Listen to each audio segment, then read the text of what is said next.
जंग यमामा में मुसलमान खालिद बिन वलीद की लीडरशिप में जंग जीत तो गई, लेकिन इस जंग में मुसलमानों को बहुत ज्यादा नुकसान भी हुआ, क्योंकि सिर्फ 13,000 मुसलमानों ने मुसैलमा कज़्ज़ाब की 40,000 की फौज को हराया था। जब मुसलमानों की इस अजीम फतह की खबर मुसलमानों की कैपिटल मदीना पहुंची तो वहां सारे मुसलमान बहुत खुश हुए और सेलिब्रेट करने लगे। लेकिन हजरत उमर रज़ियल्लाहु अन्हु ने देखा कि इस जंग में बहुत सारे सहाबा ऐसे शहीद हुए जो हाफिज कुरान थे, ऑलमोस्ट 700 सहाबा। तो उन्होंने सोचा कि अगर इसी तरह हाफिज कुरान दुनिया से जाते रहे या शहीद होते रहे तो ऐसा ना हो कि एक दिन मुसलमान कुरान के सीक्वेंस के बारे में इख्तिलाफ में पढ़कर डिवाइड हो जाए और यहूदियों और क्रिश्चियंस की तरह बहुत सारे फिरकों में बट जाए। यहूदियों का मानना है कि उनकी किताब तौरात, वो पूरी किताब अल्लाह ने 40 रातों में नाज़िल फरमाई, लेकिन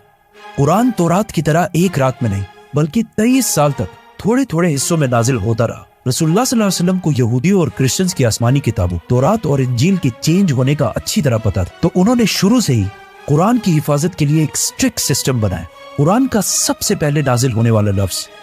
इक़रा था, मतलब रीड। लेकिन आज से 1400 साल पहले मक्का में ऐसे लोग बहुत कम थे जो कुरान को लिख और पढ़ सके। लेकिन पहले दिनों से ही इस्लाम कबूल करने वालों में कुछ लोग ऐसे थे जिन्हें पढ़ना लिखना आता था। तो रसूलुल्लाह सल्लल्लाहु अलैहि वसल्लम ने उनमें से कुछ ट्रस्टेड सहाबा को कुरान लिखने के लिए सेलेक्ट किया। जब भी आप सल्लल्लाहु अलैहि वसल्लम पर कुरान की कोई आयत नाजिल होती तो वो सबसे पहले उन स्क्राइब्स, मतलब पढ़े लिखे मुसलमानों को बुलाते और उनके सामने कुरान की आयत पढ़कर सुनाते और उन्हें ये भी बताते कि किस आयत को कौन सी सूरत में लिखना है और किस आयत के बाद लिखना है, जिसे ये सारे स्क्राइब्स बहुत केयरफुली लिख देते। जिसके बाद दोबारा ये स्क्राइब्स उन आयत को आप सल्लल्लाहु अलैहि वसल्लम को पढ़कर सुनाते और अगर उसमें कोई गलती हो तो आप सल्लल्लाहु अलैहि वसल्लम उसे दूर कर देते और इस तरह 2-3 बार रिवाइज करने के बाद ही कुरान बाकी मुसलमानों तक पहुंचाया जाता। कुरान लिखने और पढ़ने वाले तो बहुत कम थे, जिसकी वजह से बाकी सहाबा ने कुरान को सुनने के साथ साथ इसे जबानी याद करना भी शुरू किया। मक्का में बहुत सालों तक कुरान इसी तरह लिखवाया गया, लेकिन मदीना हिजरत के बाद आप सल्लल्लाहु अलैहि वसल्लम ने मस्जिद नबवी के अंदर कुरान लिखवाने का एक प्रॉपर सिस्टम बनाया। मदीना की लिटरेसी रेट, मतलब मदीना में पढ़ने लिखने वाले लोगों की तादाद मक्का से भी बहुत ज्यादा कम थी, लेकिन मदीना में मुसलमानों को एक एडवांटेज ये मिला कि वहां पहले से बहुत सारे यहूदी आबाद थे, क्योंकि यहूदियों की किताबों में पहले से ये बता दिया गया था कि बहुत जल्द मदीना के आसपास एक पैगंबर आने वाले हैं। इसीलिए हिजरत से 500 साल पहले जब फलस्तीन के इलाके में रोमन एम्पायर ने यहूदियों पर जुल्म करना शुरू किया तो इनमें से बहुत सारे यहूदी फलस्तीन को छोड़कर अरब की तरफ आए और स्पेशली मदीना और इसके आसपास आबाद हुए और अपने उस पैगंबर का इंतजार करने लगे। यहूदियों की आसमानी किताब तौरात एक किताब होने की वजह से उनमें एजुकेशन की अहमियत अरबों के मुकाबले बहुत ज्यादा थी, जिससे मदीना के लोगों ने अब तक कोई फायदा नहीं उठाया। लेकिन जैसे ही रसूलुल्लाह सल्लल्लाहु अलैहि वसल्लम मदीना हिजरत करके आए तो उन्होंने यहूदियों के एजुकेशन सिस्टम से मुसलमानों को भी फायदा पहुंचाने की कोशिश की और बहुत सारे यंग और टैलेंटेड मुसलमानों को बचपन से ही यहूदियों के स्कूल्स भेजा ताकि वो उनसे पढ़ना लिखना और दुनिया की बाकी नॉलेज हासिल कर सके। इन यंग सहाबा का काम ये था कि वो कोई बिजनेस ना करे, सिर्फ और सिर्फ तालीम हासिल करें। ये ऐसा है कि आज जिस तरह स्टूडेंट्स को पढ़ने के लिए स्कॉलरशिप्स दी जाती हैं, जो आज बिल्कुल एक नॉर्मल सी बात है, लेकिन उस जमाने में ये बहुत नई बात थी। आप सल्लल्लाहु अलैहि वसल्लम ने जिन यंग मुसलमानों को इन स्कॉलरशिप्स के लिए सेलेक्ट किया उनमें से एक का नाम ज़ैद बिन साबित रज़ियल्लाहु अन्हु था, जिन्होंने यहूदियों से न सिर्फ अरबी बल्कि यहूदियों की जबान हिब्रू, ईरान की जबान फारसी और इवन ग्रीक जबान भी सीखी। जिसके बाद ज़ैद बिन साबित आप सल्लल्लाहु अलैहि वसल्लम के पर्सनल स्क्राइब बने, मतलब कुरान की नाजिल होने वाली आयत को लिखना और बाकी बादशाहों की तरफ लेटर्स लिखना, जो एक बहुत इंपॉर्टेंट रोल था। आहिस्ता आहिस्ता ये ग्रुप बढ़ता गया और कुछ एस्टिमेट्स के मुताबिक 75 तक जा पहुंचा। तो आप सल्लल्लाहु अलैहि वसल्लम ने मस्जिद नबवी के अंदर ही एक पोर्शन इन्हीं यंग एजुकेटेड सहाबा के लिए बनाया, जहां ये सहाबा आप सल्लल्लाहु अलैहि वसल्लम से कुरान सीखते, उसे प्रॉपर्ली लिखते और फिर बाकी मुसलमानों तक पहुंचाते। हिजरत के सिर्फ 2 साल बाद जंगे बदर में मुसलमानों ने पहली बड़ी फतह हासिल की, जिसमें मुसलमानों के हाथ बहुत सारे कैदी भी आए, जिनमें से बहुत सारे कैदियों को तो फिदिया लेकर रिहा कर दिया गया, लेकिन कुछ कैदी ऐसे थे जो अपनी रिहाई के लिए फिदिया नहीं दे सके। तो उन्हें आप सल्लल्लाहु अलैहि वसल्लम ने ये ऑप्शन दिया कि अगर वो 10 मुसलमानों को पढ़ना लिखना सिखा दे तो मुसलमान उन्हें रिहा कर देंगे। इस तरह मदीना में यहूदियों के अलावा मुसलमानों ने भी अपने स्कूल्स बनाना शुरू कर दिए और आहिस्ता आहिस्ता मदीना की लिटरेसी रेट बाकी अरब के मुकाबले में बढ़ने लगी। इन स्टूडेंट्स का काम सिर्फ कुरान लिखना नहीं था, बल्कि मदीना की रियासत के बाकी डॉक्यूमेंट्स और रजिस्ट्रेशंस भी यही संभालते थे। जैसे कि आप सल्लल्लाहु अलैहि वसल्लम के हुक्म पर मदीना की पॉपुलेशन को काउंट भी इन्हीं साहबा ने किया था, और यहूदियों की ताकत को टैकल करने के लिए आप सल्लल्लाहु अलैहि वसल्लम ने मदीना में एक बाजार बनाया था, जिसकी सारी डॉक्यूमेंटेशन यही एजुकेटेड स्टूडेंट्स करते थे। आप सल्लल्लाहु अलैहि वसल्लम की जिंदगी में तो ये सारा सिस्टम ऐसा ही चलता रहा। मतलब कुरान को केयरफुली लिखा जाता, उसे पढ़ा जाता, और बहुत सारे सहाबा उसे जबानी याद कर लेते। लेकिन कुरान आप सल्लल्लाहु अलैहि वसल्लम की जिंदगी के आखिरी साल तक नाजिल होता रहा, जिसकी वजह से कुरान एक कंप्लीट बुक की शक्ल में लिखना इम्पॉसिबल था। और रसूलुल्लाह सल्लल्लाहु अलैहि वसल्लम के वफात के कुछ ही अरसे बाद जंगी यमामा में 700 हाफिज कुरान शहीद हुए। तो हजरत उमर रज़ियल्लाहु ताला अन्हु ने सोचा कि अगर इसी तरह सहाबा शहीद होते गए और आने वाले मुसलमानों के लिए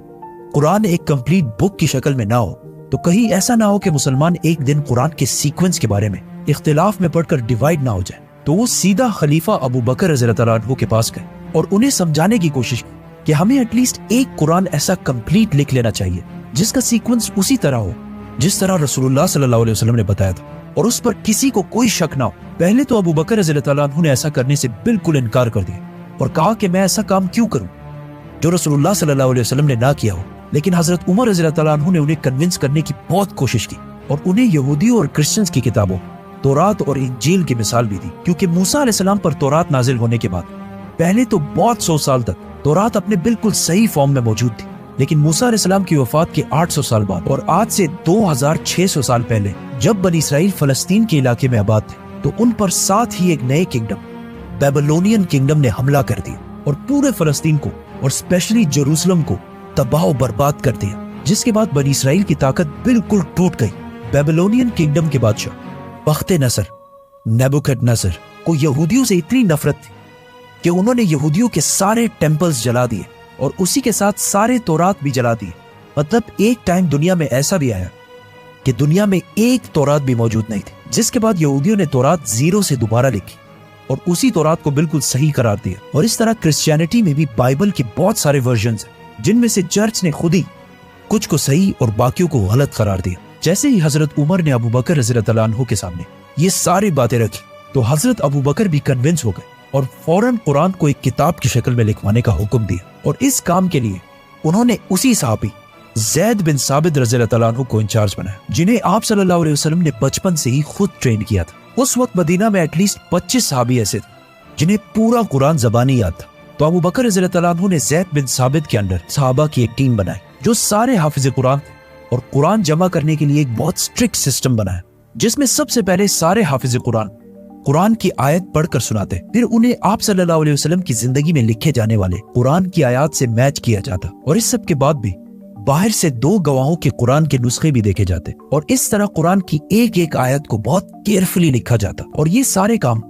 मस्जिद नबवी में सारे मुसलमानों के सामने किए जाते ताकि किसी मुसलमान को भी कोई शक व शुबा ना हो। और इस तरह आखिर सारा कुरान प्रॉपर सीक्वेंस के साथ पहली बार एक कंप्लीट बुक की शक्ल में लिख लिया गया। ये कुरान कंप्लीट होने के बाद मदीना के किसी सहाबी को भी इस कुरान पर एतराज नहीं था। अबू बकर, उमर और अली रज़ियल्लाहु ताला अन्हु सारे इस कुरान के सीक्वेंस पर राजी थे। इस कुरान के कंप्लीट होते ही इसे अबू बकर रज़ियल्लाहु ताला अन्हु के हवाले कर दिया गया, जिसके बाद अगर किसी भी मुसलमान को कुरान के बारे में कुछ जानना होता तो वो आकर इसी कुरान से उसे वेरीफाई कर लेता था। पहले खलीफा अबू बकर रज़ियल्लाहु ताला अन्हु की वफात के बाद ये कुरान दूसरे खलीफा हजरत उमर रज़ियल्लाहु ताला अन्हु के कंट्रोल में आया, और हजरत उमर रज़ियल्लाहु ताला अन्हु के बाद ये उनकी बेटी और आप सल्लल्लाहु अलैहि वसल्लम की जोजा हजरत हफ्सा के पास चला गया। कुरान की सारी आयत एक सीक्वेंस में इस कुरान में जमा करने के बाद लोग दूर दूर से अपने कुरान को इस कुरान से वेरीफाई करने के लिए आने लगे, और बहुत सालों तक ये ऐसे ही चलता रहा। लेकिन हजरत उस्मान रज़ियल्लाहु ताला अन्हु के दौर में जब मुसलमान पूरे अरब को फतह कर चुके थे और इवन रोमन और पर्शियन एम्पायर को भी फतह कर चुके थे, और अब एक तरफ अफगानिस्तान और दूसरी तरफ अल्जीरिया को फतह करने में बिजी थे, जिसको हम पूरा एक्सप्लेन करेंगे, तो सब्सक्राइब। तो इस इतनी बड़ी एम्पायर की आर्मी में से एक फौज रशिया के बॉर्डर्स के पास आर्मीनिया को फतह कर रही थी। एक दिन वही रशिया के बॉर्डर के पास मस्जिद में नमाज के बाद कुछ लोग खड़े हुए और उन्होंने इमाम से कहा कि आपने इस नमाज में जो कुरान की आयत पढ़ी वो गलत है, और वो इस तरह नहीं बल्कि इस तरह है। जिस पर कुछ और लोग खड़े हुए और कहा कि नहीं, इमाम ने बिल्कुल सही पढ़ी। इन दोनों ग्रुप्स की मस्जिद के अंदर ही बहुत सख्त लड़ाई होने वाली थी कि इस फौज के कमांडर हुजैफा ने इन्हें रोक दिया। जैसे ही ये फौज जिहाद से वापस मदीना पहुंची तो इस फौज के कमांडर हुजैफा अपने घर जाने के बजाय सीधा खलीफा उस्मान रज़ियल्लाहु ताला अन्हु के पास पहुंचे और उन्हें कहा कि या अमीरुल मोमिनीन, उम्मत मोहम्मद को बचाए और हजरत उस्मान रज़ी अल्लाह तआला अन्हु को वो सारा किस्सा सुनाया। असल में ये दोनों ग्रुप्स ही बिल्कुल सही कह रहे थे, क्योंकि इससे पहले कुरान सिर्फ मक्का के एक्सेंट में नहीं बल्कि अरब के बहुत सारे लहजों में लिखा हुआ था। लेकिन कुरान इतने लहजों में होने की वजह से आहिस्ता आहिस्ता मुसलमानों में इख्तिलाफ बढ़ रहा था। तो हजरत उस्मान रज़ी अल्लाह तआला अन्हु ने फौरन फैसला किया कि कुरान के बाकी सारे एक्सेंट्स को खत्म करके कुरान को एक ही एक्सेंट में लिखा जाए, मक्का के एक्सेंट, जो रसूलुल्लाह सल्लल्लाहु अलैहि वसल्लम का लहजा था, ताकि उम्मत में कोई भी कुरान की वजह से इख्तिलाफ में ना पड़ सके। और इस काम के लिए उन्होंने उसी सहाबी ज़ैद बिन साबित रज़ी अल्लाह तआला अन्हु को बुलाया और उनके अंडर दोबारा एक टीम बनाई और एक सहाबी को हजरत उमर की बेटी हजरत हफ्सा रज़ी अल्लाह तआला अन्हा की तरफ भेजा कि वो उनसे वो कुरान लेकर आए जो अबू बकर रज़ी अल्लाह तआला अन्हु के दौर में लिखवाया गया था। और इस तरह एक कंप्लीट कुरान मक्का के एक्सेंट में लिखवा लिया गया। ये कुरान कंप्लीट करने के बाद मदीना में और पूरे एम्पायर में ऐलान कर दिया गया कि जिसके पास भी कुरान के नुस्खे मौजूद हैं वो उन सारों को गवर्नमेंट के पास जमा कराए। और फिर इन सारे कुरानों को जो अरबी के डिफरेंट एक्सेंट्स में लिखे हुए थे और जिसकी वजह से मुसलमानों में इख्तिलाफ बढ़ रहा था, उन सारों को हजरत उस्मान रज़ी अल्लाह तआला अन्हु ने जमा किया और उम्मत के अंदर इस इख्तिलाफ को हमेशा के लिए खत्म करने के लिए उन सारे डिफरेंट एक्सेंट्स वाले कुरानों को आग लगाकर खत्म कर दिया। और इस कुरान जो मक्का के एक्सेंट में मतलब रसूलुल्लाह सल्लल्लाहु अलैहि वसल्लम के एक्सेंट में लिखा गया था, उसे इस्लामिक एम्पायर के सारे प्रोविंसेस की तरफ भेज दिया गया। और कुरान की जो कॉपीज इन सूबों को भेजी गई उनमें से आज भी कुछ कॉपीज दुनिया में बिल्कुल सही मौजूद है, जिससे कुरान की ऑथेंटिसिटी का भी पता चलता है। और आज पूरी दुनिया में मुसलमान जिस किताब कुरान को पढ़ते हैं, ये वही किताब है जो रसूलुल्लाह सल्लल्लाहु अलैहि वसल्लम पर नाजिल हुई। अबू बकर रज़ी अल्लाह तआला अन्हु ने इसे कंबाइन कर एक बुक की शक्ल में लिखा और हजरत उस्मान रज़ी अल्लाह तआला अन्हु ने इसे एक ही तरीके एक ही एक्सेंट में लिखवाया। लेकिन जिस बात से हजरत उमर रज़ी अल्लाह तआला अन्हु डर रहे थे कि कहीं मुसलमान कुरान के सीक्वेंस की वजह से यहूदियों और क्रिश्चियंस की तरफ फिरकों में ना बट जाए, तो मुसलमान कुरान की वजह से तो फिरकों में नहीं बटे, लेकिन बाकी चीजों में मुसलमान बहुत सारे फिरकों में बट चुके हैं। लेकिन इतने सारे फिरकों के बाद भी दुनिया के सारे मुसलमान एक चीज पर मुत्तफिक हैं और वो है कुरान। सब्सक्राइब।